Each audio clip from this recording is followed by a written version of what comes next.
All right, I think we're about ready to go. Am I getting actually picked up on the... Did it turn on? Okay, that's better. It's not that I can't project, I'm just already tired from doing that. So, hello everyone, welcome to Writing Effective Plots. I think first of all we should probably do a series of introductions, so Watts, take it away. Hi, I'm Watts Martin, or Erlen Thorfera. I have a few books out that are at the... Switch up top. That might help. All right, look, it's a microphone. Hi, I'll try that again. I'm Watts Martin, or Erlen Thorfera. I write under both names. I have several books in the Fur Planet table, in the dealer's room. The most recent one is out at this convention. It's one called The Turning. Hi everyone, I'm Fugue. I've worked with both Sofa Wolf Press as well as Fur Planet. I write, I edit, I sing, I dance, I do slush pile reading and then get very sad. I kind of do it all. Good afternoon, folks. Had to double check time. Good afternoon, folks. My name is TJ Mind. I'm a writer. I've been published in Fang 7 through 11, Heat 15. I was also the lead editor of Altered Stage Draconic Desires, now available at the Fur Planet table downstairs. All right. Do any of us have any starting topics we want to get working on? I mean, general ideas. What do you think this panel's here to help with? Well, so usually when people are asking about wanting to write effective plots, it's usually for one of two reasons. One of which is that people are absolutely stuck on writing a plot. You have hit the middle of the story and you don't know where to go next, or you're trying to figure out what ending you should have, or maybe you know what ending you should have and you don't know what sort of beginning you should have. Conversely, you've already written a story, but you don't know, you feel it's not quite right and you want to make it better, is usually the kind of two reasons I would see people coming for this panel.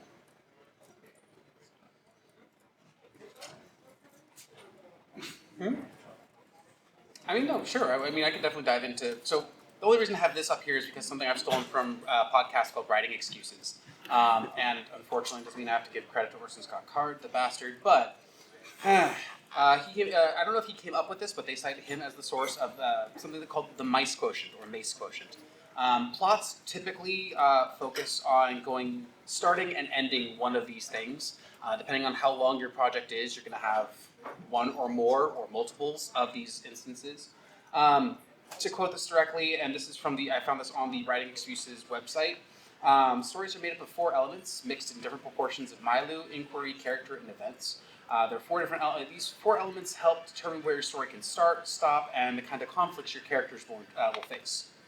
This is something I've actually used for short stories. I've used it extensively for my novel, trying to figure out how to work this out and make the plot make more sense. And the 4 elements here is that this has is Mailu, driven by place. For example, if you for Gulliver's Travel, you enter an unknown place, and how do you get out of that?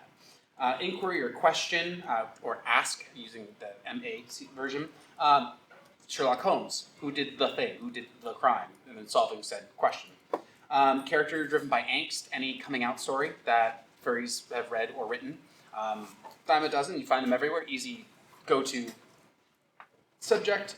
Or event driven, something like Godzilla attacks your town, and that is the event, surviving said attack.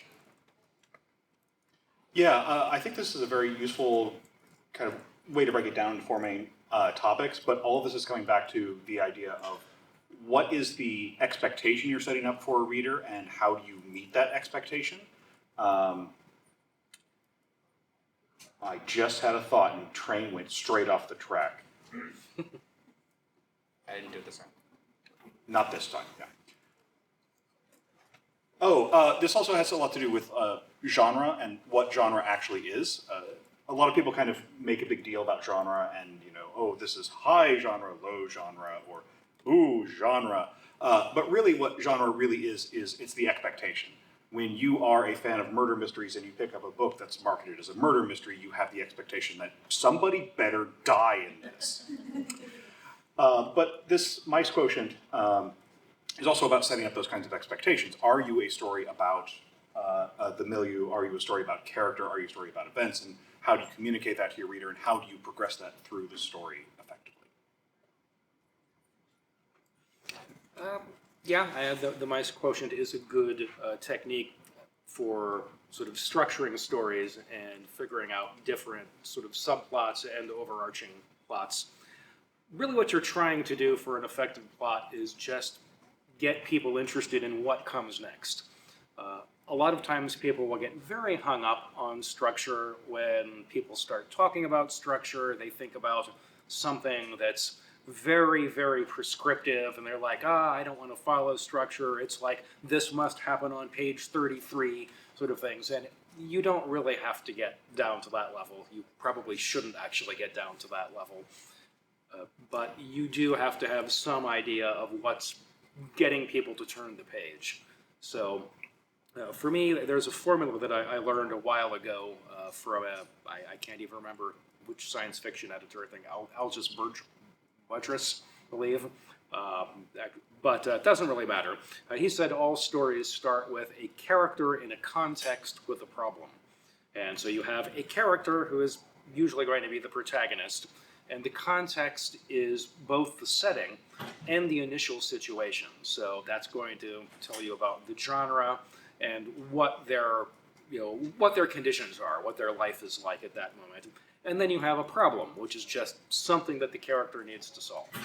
And that can be something very, very minimal, but it could end up being something very large. If it's a novel, then it might be, here's your initial problem, and then you start pulling on that, and, well, there's something else behind it, and something else behind it, and sort of keeps on going that way.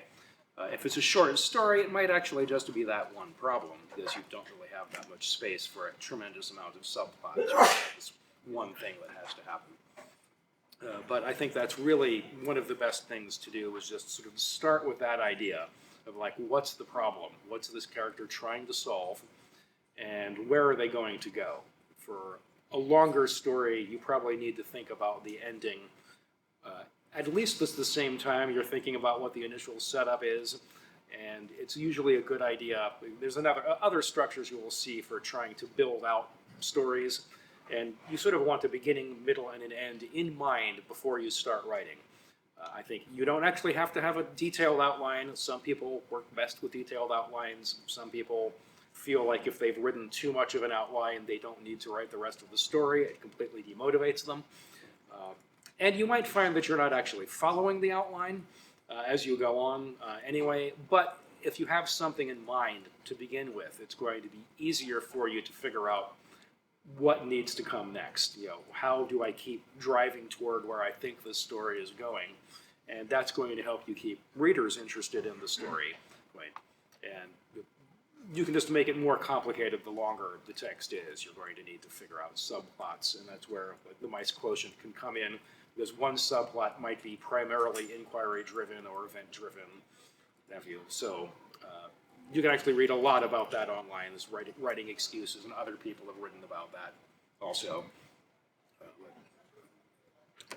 Yeah, and you mentioned that we shouldn't get too deep onto that level of, like, the prescribed do this on page such and such. If you are interested, however, in actually going that deep, there is a book, I believe it is called Save the Cat, which is somewhat infamous because it's a little bit too prescriptive on these sorts of things. But if you want to see someone like saying, here is a structure that works, it has been done a lot, Save the Cat is a great example. It really goes into that level of granular detail. It's worth reading even if you don't follow it, just because it does have a lot of points of like here's things that can happen that do raise the stakes, that do keep people interested. And even if you're not going to be like, I need to have a character say to the protagonist, you know what your problem is on page 15. You don't have to do that, but you might get some ideas on, like, well, that is a good way for sort of establishing that the character has a problem, and thematically it may be something which is completely unrelated to the plot, but the character actually has something that they need, and they may not recognize it at the beginning. And ideally, they're going to either get it by the end of the story, or maybe they fail to get it and it's a tragedy, or maybe they get it even though the world blows up and they're happy in the apocalypse, what have you. You can take this in a lot of different directions. I think I saw that movie. It had Simon Pegg in it. It's quite possible. Yeah, and then if you want to go to, like, less restrictive formats, like kind of the next one I might think of something like the 5-act structure, which I'm trying to see if I can remember the 5-act structure off the top of my head.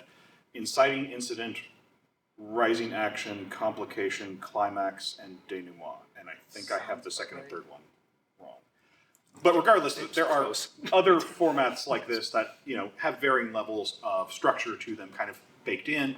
You can go really abstract to just kind of the level of like, what is the basis of your problem? Like, there's various people have tried to say things like, there's only 12 plots that actually exist, and sometimes they give them very kind of standard names, like Man versus World is one type of these basic plots, and then I think they've given them very architectural names, like The Brave Little Tailor, I think, is one of the names of these kind of standard plots, because the story of like The Brave Little Tailor is something that kind of comes up. You can just recast that and, oh, hey, look, it's one of the Marvel movies.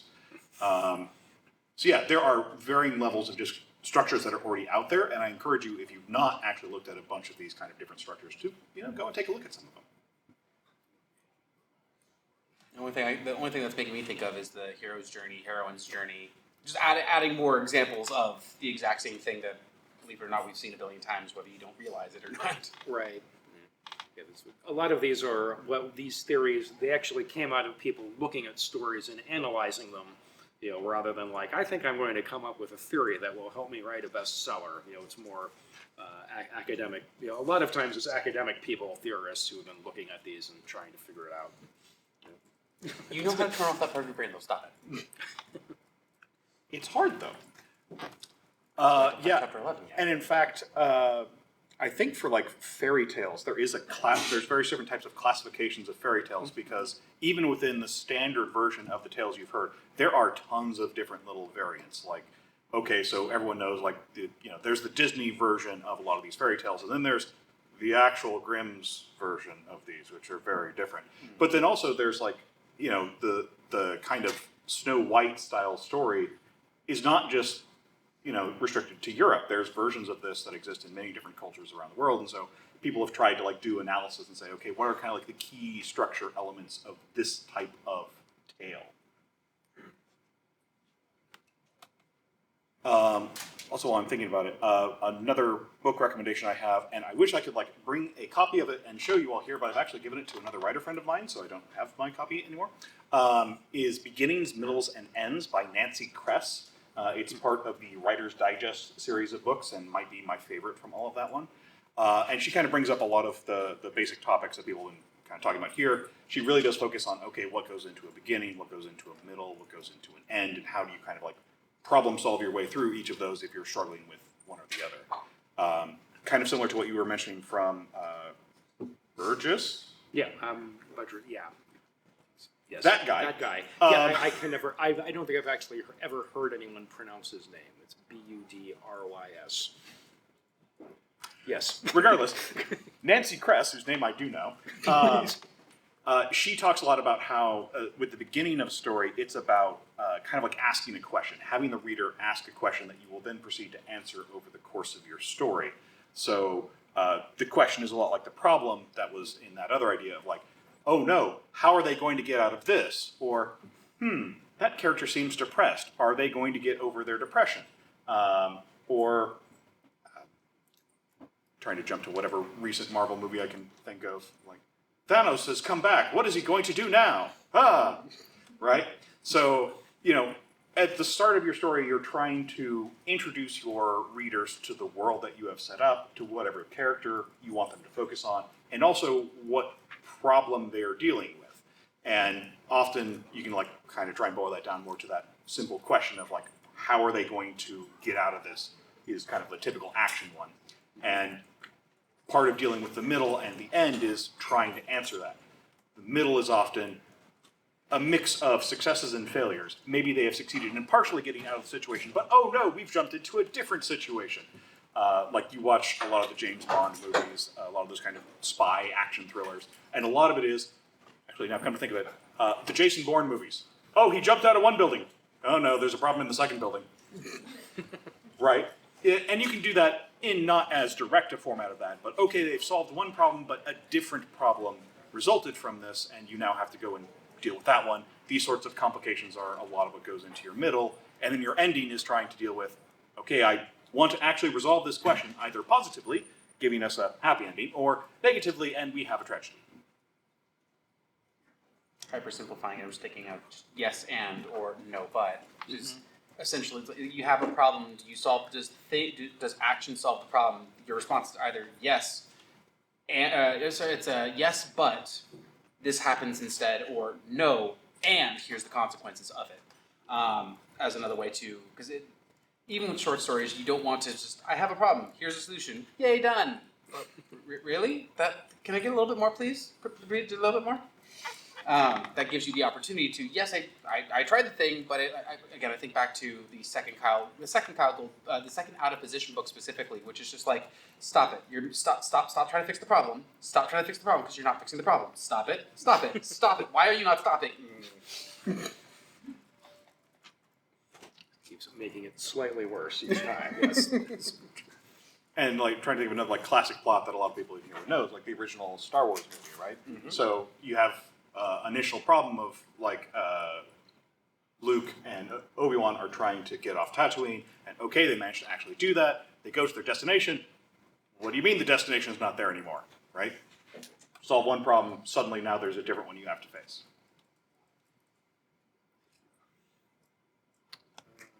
Think of other things.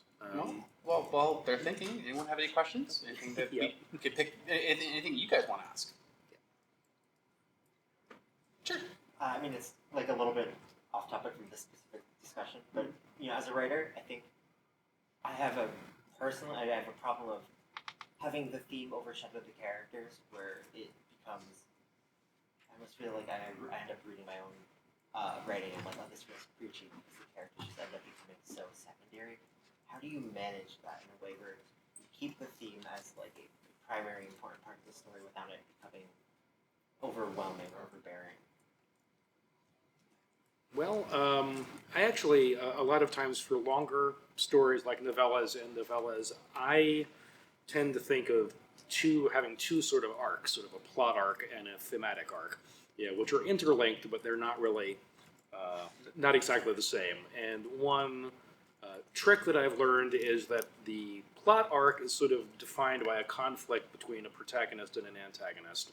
But the thematic arc often has the protagonist and a different character who sometimes you'll see this referred to as a catalyst character or the impact character. There are a few different sort of crazy theories of story that get into this.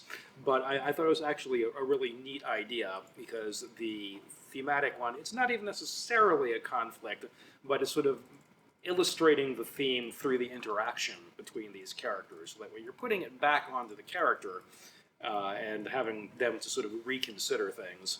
Actually, in the original Star Wars, the impact character really is Obi-Wan, because he's actually sort of changing the way Luke looks at the world, and also throwing at Han Solo sort of a different take on it, sort of the arguments about the Force versus just have a blaster by your side. That sort of gets into that theme of the Force and sort of, I don't know, feelings versus blasters is putting it a little bit too glibly, but Luke has to eventually accept Obi-Wan's way of looking at the world and dealing with everything in order to actually succeed in the plot. And that's another thing. Like the theme should be able to connect to the plot, but even though they're sort of operating, not exactly the same arc, but they do need to connect in some way. Like the plot usually helps the character resolve some of the thematic conflict. Like in a novel I did a few years ago called Kismet, the main character is really dealing with a lot of things from her past, and that actually has a lot to do with politics because there's actually a lot of oppression in the story that she has to deal with, and that sort of comes out from the thematic arc, but that's tying into the plot arc in which she actually has to engage in a lot of action to save people. She is sort of pushed into becoming an action hero reluctantly, which is the way that is a little bit of a cliche, but it also is very effective. That sort of your main character isn't really looking to be an adventurer, and sort of circumstances force them into that. Of course, you can have fun with the one who wants to be the hero, and circumstances are like, nah, You know, you are not the chosen one. Stop pretending. Yeah, I've heard a similar concept, but explained using kind of different terminology. I've heard some people try and make a difference between what is the plot versus what is the story, where the plot is the sequence of events and story is the sequence of characterization. How does the character change over time? Kind of tying into your idea of thematics. So if you are kind of struggling with this feeling of part of this feels like it's becoming too overbearing, push up the other side a bit more. So if you're feeling like, oh gosh, it's too much focus on what the overarching theme is, then have someone run in with a gun and start shooting things. That sounds silly, but like sometimes just having a seemingly random action occur that forces characters to deal with it, and then find the explanation for why this actually should happen in your universe, is a great way to just inspire some action to actually occur if you're a writer who tends more on the introspective side of things. I think it was Raymond Chandler's advice. Like when he gets stuck, he had a character burst into the room with a gun. It's just. I'm thinking of, I just finished reading a book of contemporary non-furry work called Midnight at the Blackbird Cafe, and one of the key themes of the story is learning to forgive those who have hurt you in the past.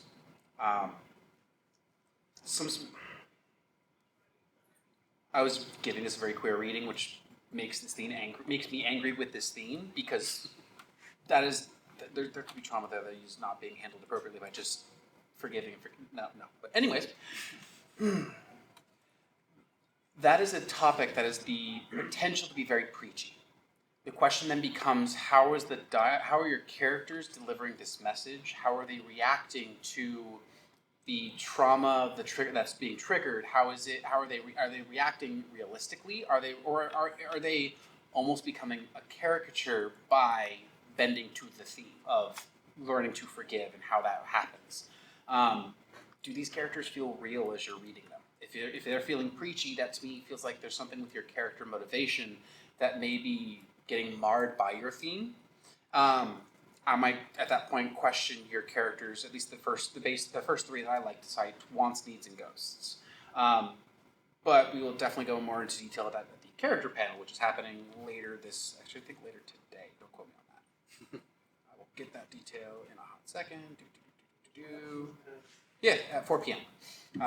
But that might be something that also you may want to look in. You may want to ponder. But yeah. I did have a thought for another kind of general topic on plots to talk about, which is how plots actually get divided into smaller pieces.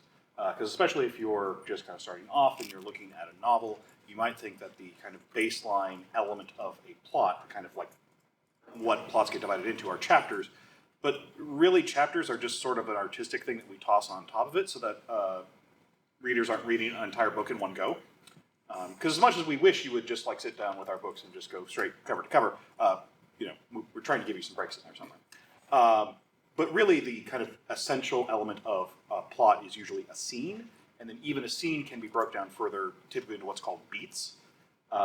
So a scene is kind of one general. Okay, I was about to say a scene is just one general scene. That's great and descriptive. But it's usually a smaller element of story. It will have a beginning, middle, and end of its own.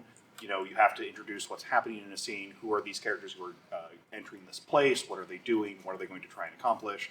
There might be some conflict that happens there, and then there might be a resolution to that as well. So it has its own little miniature arc to it. The beats are kind of the smaller elements of that, of like, okay, so we're dealing with this aspect, but now we've changed to deal with this aspect.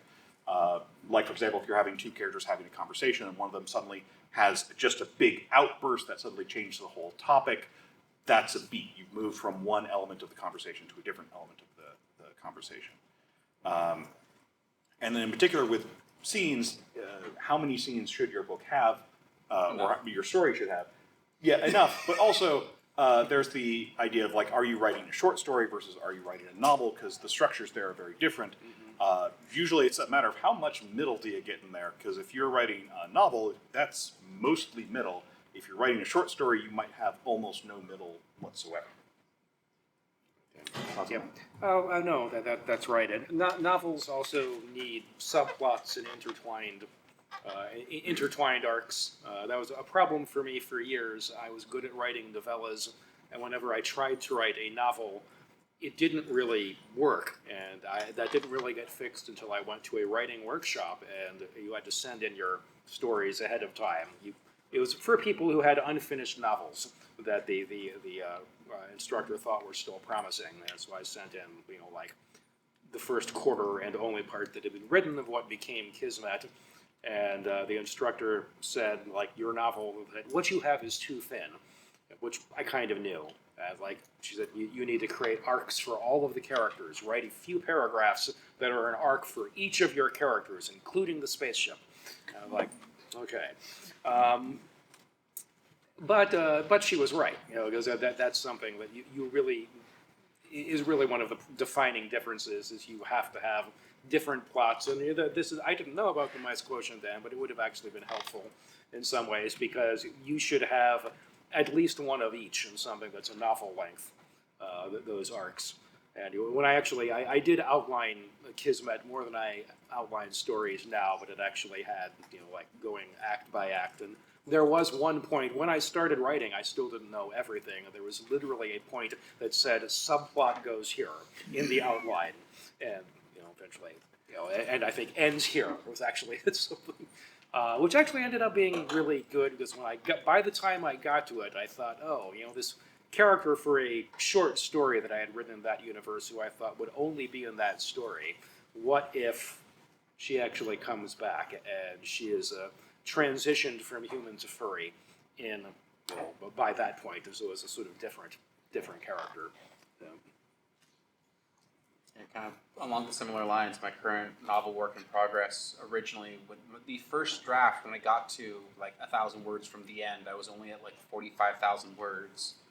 And I'm like, this is too short. 90 should be the goal of a novel. And so I was trying, but I'm like, how do I get this? Oh, well, first of all, I need to not just only rewrite half of my story because reasons. One of my characters was really a set piece, and like I need to make this character a character, give her her own plot.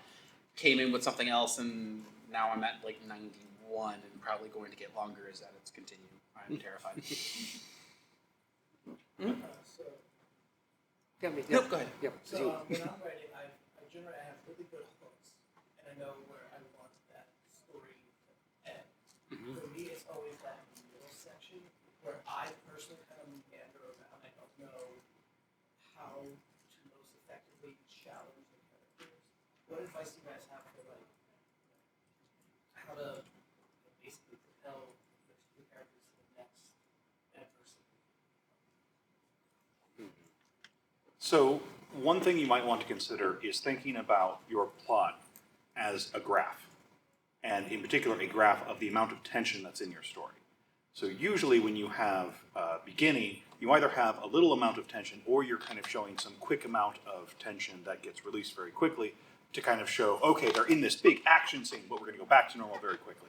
Again, the kind of James Bond entrance where he always starts off in the middle of some mission that's very cool, but then it cools down and then we're back to kind of the standard thing that's happening there. And then the end of your story, usually with the climax and then going into the denouement, you should have a very high amount of tension occurring there and easing off. So one way that you can kind of trying to tackle how do I go from here to here is how can I ratchet things up without yanking it all the way up or yanking it all the way down. Think of, okay, so my character has a goal. What's a small impediment I can stick in their way? What's a clock that's ticking down that my character has to be constantly worried about? How can I have them reflect on that at that particular moment? Things that will just ease the reader up to take you from point A to point B might start creating enough events that you can then have enough scenes that will take you from beginning to end. You need to have try-fail cycles is one of the things that you always hear about, and it's something I confess I don't usually think about when I'm writing directly, but it is basically that same idea. You need to have something that keeps challenging the character That's one of the other pieces of advice that all of us received at that writing workshop was you're not making it difficult enough for your main character. However difficult you think it is, like you think you are, but you are not. Like it needs to be harder for them. So, I forget where it was from, but I remember someone talking about like how much tribulation should you toss on your character, and it's like, okay, you stuck your character up a tree. The tree is now on fire. It is surrounded by rabid wolves, and there's a very strong windstorm coming through, so the tree's about to topple over. And there's hungry hawks in the air that are about to dive down onto your character. Just keep going. Like as bad as you think you can make it worse.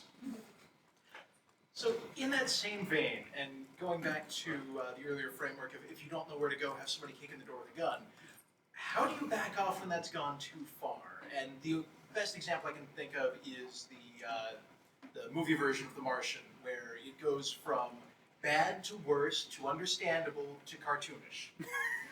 And then it kind of noodles around again, starts to pull back, and goes full send. I think probably that's something you need to figure out how to do in the writing. Ideally, in the first, like you have to recognize that and go, okay, can I figure out how to back up? That was another story that I did that I actually shelved for about a decade. Because I had successfully figured out, like, all right, I've made things even like really, really difficult for the main character, to the point where she was literally sealed in a crate that had been nailed shut by the villains. And I was like, how does she get out of there? And I realized the answer is she doesn't. She dies here, and the story is stupid. And I need, so of course the solution was, of course, to not get her into that situation.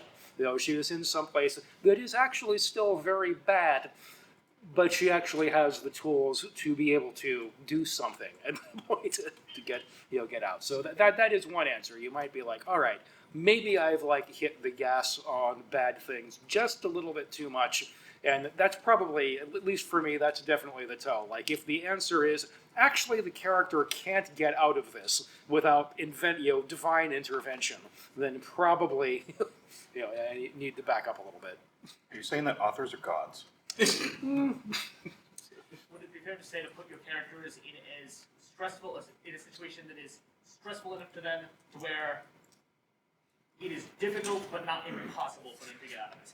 Right. I mean, there needs to be some way. Assuming you want the character to survive, then there needs to be some way for them to get out. And really, just to boil down the answer, it sounds like edit it, fix it. Once you realize you've gone too far, that's it. Usually, if I'm nose to the grindstone, not getting these words out, and then 2 days later, I reread it, I'm like, what the crap was?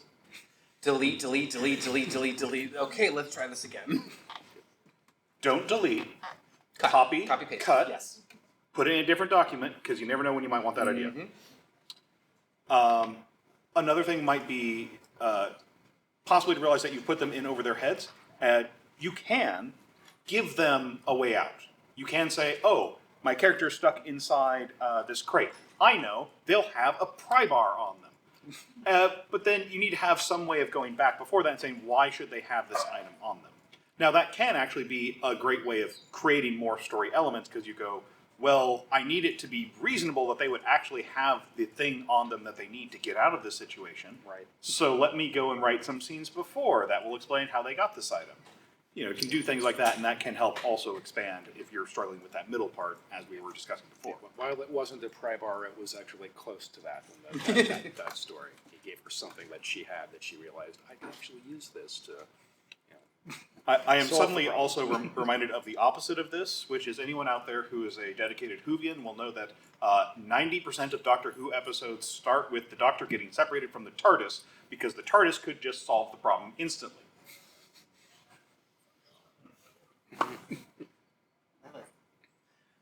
So I'm currently in the framework of organizing a three-part miniseries, if you will.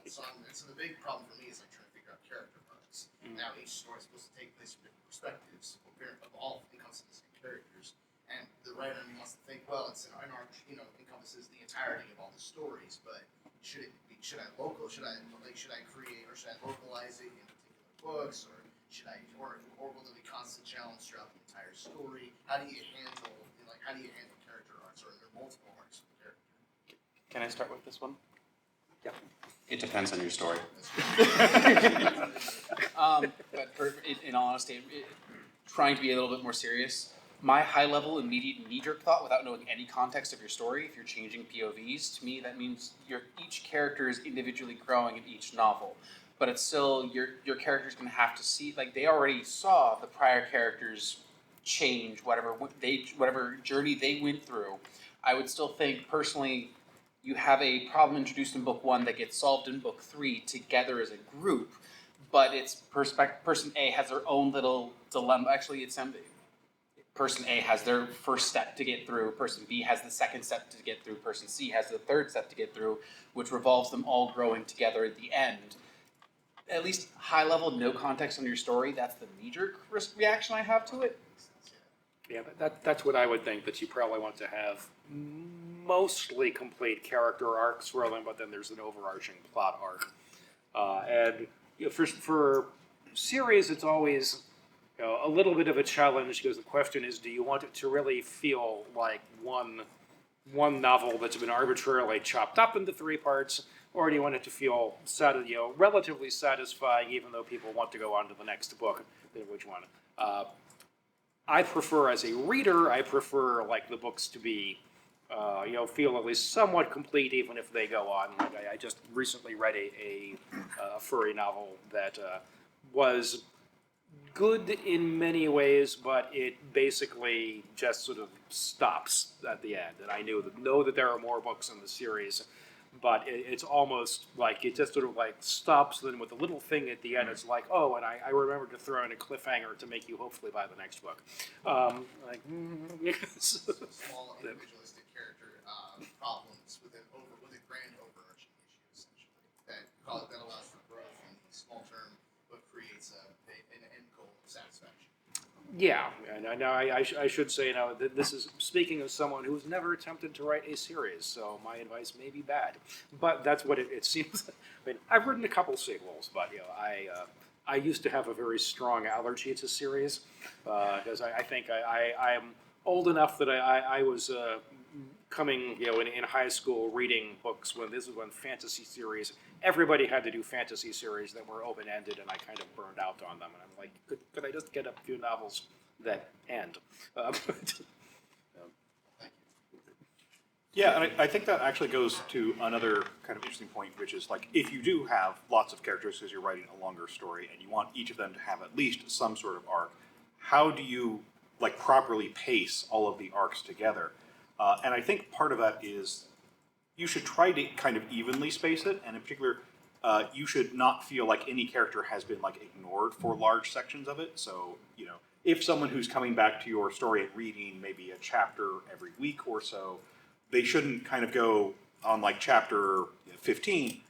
Wait a minute, who's this? Oh, right, we learned about them back in chapter 5 because it was so long ago. Now, maybe that has to happen because you're writing a story where characters are like physically separated for a long span of time, and they don't get to come back around again. And so you want to like consider that and juggle that.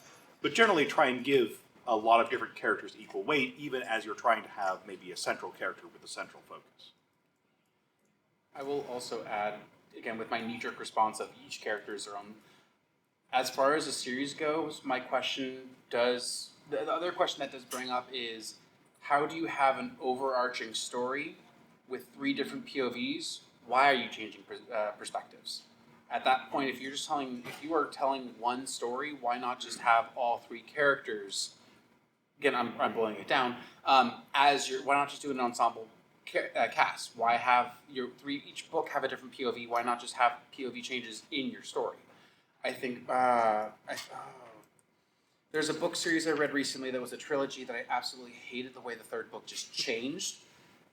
I will try to find the title after I tell this, but it's an ensemble cast, and it really is set up as magic user A versus magic user B, and it looks like both sides are trying to back different factions in a pending global war. And it seems like this Wizard A is building up a team to go find the MacGuffin to beat that will destroy Wizard B from doing the thing. And we end up jumping POVs the entire time as we're going through this series. We get different people who have their own arcs, their own stories, and it's a 3-book trilogy.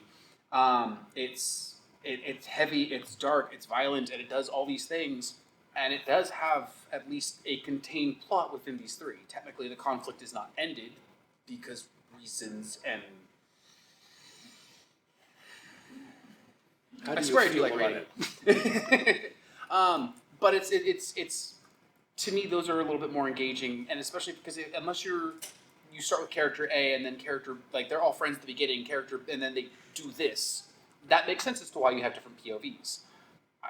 But if I start with one character, I would almost feel a little bit robbed if you're continuing the story, which in my mind has become their story, and we're not still telling their story. Now we're changing it to somebody else, unless you somehow wrap up their story, but the problem is now impacting somebody else in a different way. Maybe, again, pulling something out my tail, there's a curse. That is impacting these 3 people, but starts with person A. Person A fixes their curse, goes to person B, and it gets worse for everyone around them. Person B fixes it, goes to person C, continues to get worse for everyone around them. That would make sense as to why we're changing perspective, but I would also still kind of half wonder, does the perspective change? Is it necessary for your story? Again, not knowing your story, I can't answer that question. Also, we've been talking a lot about the plot of a single story, and this is kind of bringing up the point of what if you have multiple stories because you're doing something that is a series. How do we break up each of those pieces so that it's a satisfying whole while still also being an interesting connection of pieces? And I think a big part of that, especially in book 1 or part 1 of whatever you're doing, is to have that be such a good self-contained piece that you don't have to worry about the rest of it if it, for whatever reason doesn't happen, or if the reader doesn't move on to it. So I, for example, recently started the Murderbot Diaries. Started reading them as the TV series has been coming out. And book 1 of 7 is a self-contained story.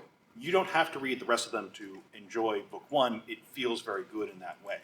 Now, book 2, book 3, and so forth, they start expanding on it, and they say, oh, hey, there was a plot line in the first book that wasn't necessarily concluded.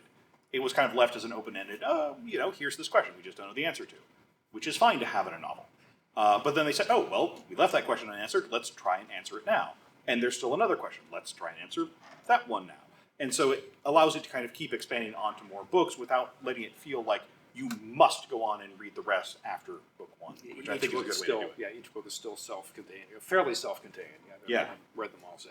And a lot of TV shows you will see do that, and they could at least be interesting to think about and how to do at least an open-ended series structure.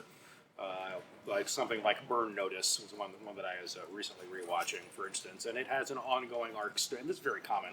It has an ongoing arc story, but each episode also has its own story that begins and ends in that episode. And it also might advance the overall arc story just a little bit further along at the same time. So, yeah, I don't know that it's going to be too applicable for many people here, but of course you have the classic episodic TV series. I'm thinking original or Next Generation Star Trek, where basically at the start and end of every episode, things had gone back to the baseline normal. It was very rare for there to be a major event that completely changed the arc of the series. Maybe that was like the season 4 cliffhanger. We now have lost the captain, something like that. But for the most part, you start and end the same way. That's usually not too applicable outside of television unless you're doing one of those 50-chapter fan fictions on AO3, in which case, more power to you. But I don't know how to help with that. So I know my eyes have been over here quite a bit. Anything over here? Yay! Alright, so we were talking about the difference between story and plot before. So what do you do when you have a series of actions, A, B, C, all make sense? What do you do to go back and inject meaning back into those actions?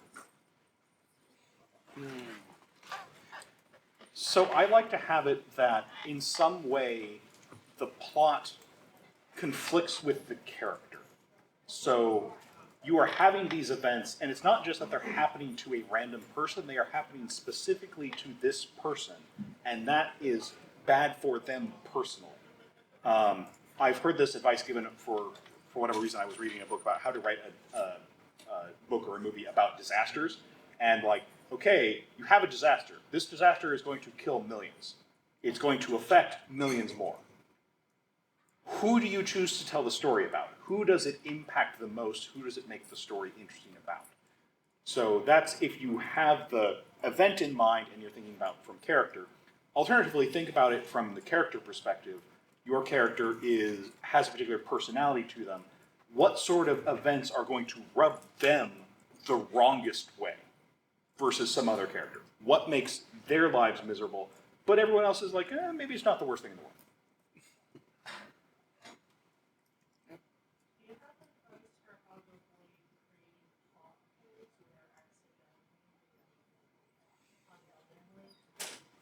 So for the mic, the question was: is there any suggestions for avoiding plot holes?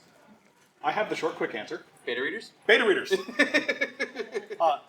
Genuinely, it's very tough to do some of that stuff because you're so involved in certain aspects of the writing. Get a friend. Yeah, that is good advice. Yes, I mean, you can go back and read things yourself, and maybe go, oh wait, you'll see a question. You might have a question if you've set the story aside for a little bit. You might have a question. Then you do have to think about, well, how can I solve this plot hole? So a lot of times it's not that difficult to figure out how to fill it in. You have to change something a little bit beforehand.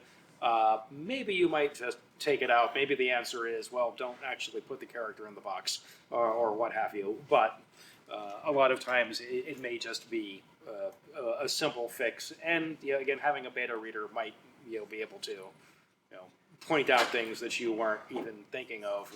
Like you've treated this space battle like a naval battle, but ships go up and down. That sort of thing. You're like, oh yeah. Yeah. I would also suggest, and part of me would also ask, how are these plot holes being identified? Are you identifying them as plot holes? At that point, congratulations, you found it before your friends did. Go back in and edit it and add more words to fix that, to fill that hole, to figure out what that answer is. I know I'm editing a story for somebody, or a novel right now. It's going too damn slow if you ask me. And every time, I'm constantly asking questions in my draft, just because I'm just asking these questions, partially not because it's more for the author so they're aware, here's a question I'm asking. It may be important, it may not. The more words I use with my question, the bigger that question actually is. Half the time it's, I don't remember who this character is. Oh, that's because I read the chapters out of order. Or something, but it's every now and then it's like, I don't understand what the rule is of the magic here. Oh, I think what's going on here is because of this, but it's because it's not fully explained. Oh, these people can do thing A, but character B can't. That makes sense. That doesn't make sense. Or something along those lines, but half of it is I'm asking these questions partially so the author can keep them in mind as they're going through their own edits, because they might read this and think, oh, that gets answered later, that gets answered later. These are things that are questions now, but do get answered later. Because as the author, you know the whole world. You know everything about it. It's all in here. And especially if these plot holes that are coming up are character flaws or character feelings, and it's not on the page, you may not register that because it's something you weren't aware of. Because again, you know it's here. Oh, of course the character's feeling that. It's there on the page. No, it's not. You think it is, it's not. Also, I think there's like two main types of plot holes that you can run into. One of which is you have literally written one thing and then contradicted it somewhere else. In which case, you have to do something about that. Then there's the thing that feels like a plot hole because maybe you just haven't given enough explanation, or you've seemingly made an explanation one way but not the other. You don't necessarily have to fix those. You can sometimes leave in the mystery of, well, we don't know how they did that. I've mentioned the James Bond movies before, and sometimes like, how did the other secret agent know how to do this? How did Blofeld decide to do this? We're never told. And you know what, it's fine, because it wasn't ultimately that important.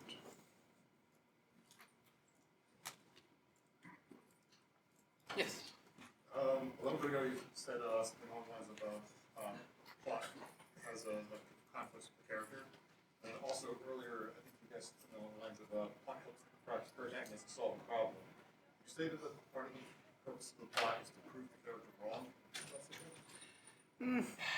Sometimes it depends on what the story you're telling is. Because again, going back to the core of the want, the character has their what they want, what they believe they need, and what ghost they have that motivates them, that makes them what they think is what impacts how their actions. Sometimes what that is going your plot overall is your plot could just be as simple as your character needs to grow from their ghost. They think they need this, or their want is what they say they want, the need is what they actually need. And to get past that, they have to get through their ghost. That could, for a short story, that is it. It's your character getting their need, not their want. Your immediate try-fail cycles, your character's going for their wants, and they have to learn about what they actually want. What they need is something else, and how that impacts everything else. I do believe in the earlier examples, it also depends on if that's an event-driven story. Are you during a natural disaster and your character also ends up growing because of that disaster in some form or fashion? Do you have a 14-year-old man-child who is literally a child who needs to grow up really freaking quick because disasters suck and the world is on fire and I'm sorry, you need to be an adult now? How does that impact the character? That right there, your character's going to have to grow. They're probably going to fight against it, but eventually they may need to step up to do something bigger for their immediate surroundings, their localized greater good, if you will. Just very quick to also answer this one. Usually, part of the middle of the story, the kind of the attempt and failure cycle that was mentioned before, is yes, you do want to prove the character wrong somewhat, because if they're completely right and they say, I'm going to attempt this thing to solve the problem, what do you know, it worked? That's a pretty boring story.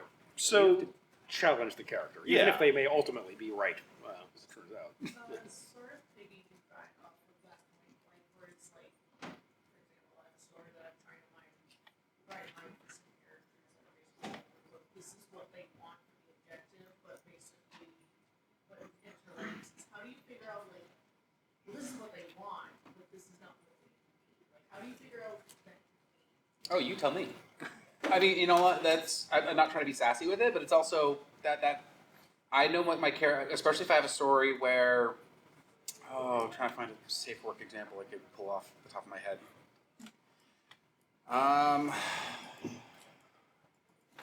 Everything I'm thinking of that table is not.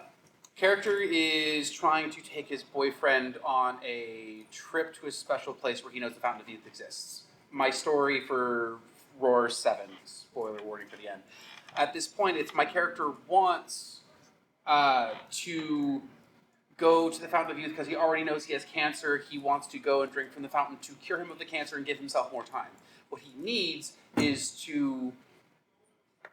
Now I'm realizing that I could probably edit that story and make it better because of this very thought. What the character at that point would probably needs instead is they don't need to just live forever. They need to learn to, instead of running from their health, running from the people around them, they need to learn to find community and grow as a person. Damn it, now I need to write this down. But the ghost of that idea of death scares them. They already lost somebody once in a situation, and they don't want to do that again, so they're trying to find someone that they could live forever with and not have to actually deal with the scary things going on around them. So the main thing is just to try to, I guess, like not overthink it. Oh, overthink the hell out of it, honey. Please, have fun with it. I think, you just need to... The character. Yeah, I think sometimes it should just come out of the character and maybe of the backstory. Like the character might have be blaming themselves for something in the past or have things that they need to wrestle with, and getting over that or coming to terms with that in some way may be connected into the plot of the story. Like I've done that a few times. Sort of in the sense where you said I have a character that's like saying, oh, if I can just, if it's fantasy, I'm going to this character that's magical, be like, I need a time machine to go back and stop this bad decision that happened, and then I think it's just me overthinking in the sense of, okay, well, what if the person gets the most answer, but it's not exactly to the T of what they wanted, so I'm trying to figure out, I guess that's why I said I'm trying to not overthink what they need. you can always make more about your characters and then just not add it to the story. So generally, you're encouraged to know your character inside and out, figure out all the little quirks of their personality, so they should have a need. But then, if that doesn't have to come out in the story, it doesn't have to come out in the story. Don't worry about that. We are running close to the end of time, so if there's a quick question that we can tackle, and then maybe end there. Sure. What do you think are the best questions to leave unresolved?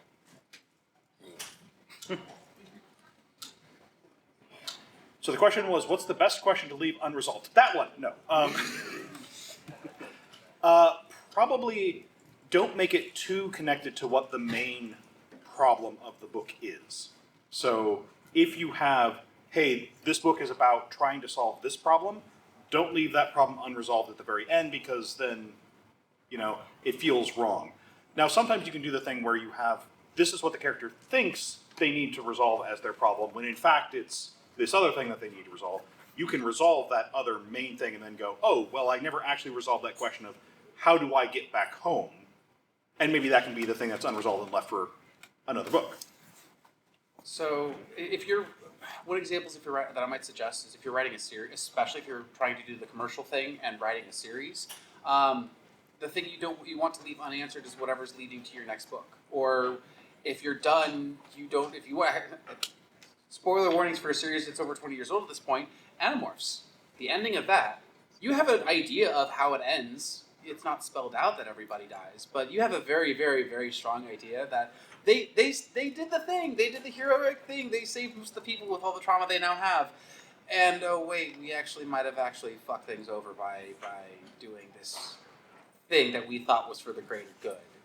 It leaves your character, it leaves your reader with an impact. It's something that you don't, especially that mystery, the kind that leaves your audience questioning but not angry. Because if you're to me, if I have a question that doesn't that I want to know more, is fine. I think that's probably the end.